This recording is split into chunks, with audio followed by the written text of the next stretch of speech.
How to fix the issue of hard drive access denied. Hello everyone, welcome back to our channel, and today we are back again with a new video. So without any delay, let's get into it.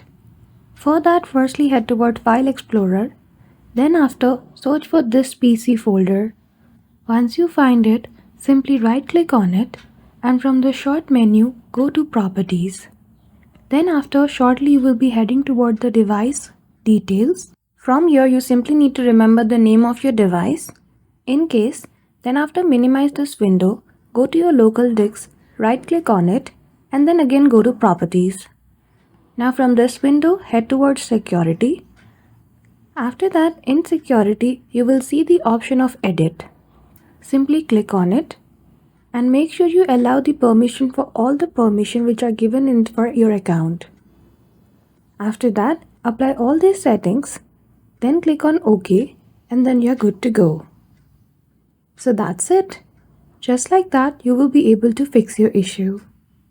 So I hope you found this video helpful. If you did, don't forget to give it a thumbs up and subscribe to our channel for such tutorial. Thank you for watching till the end.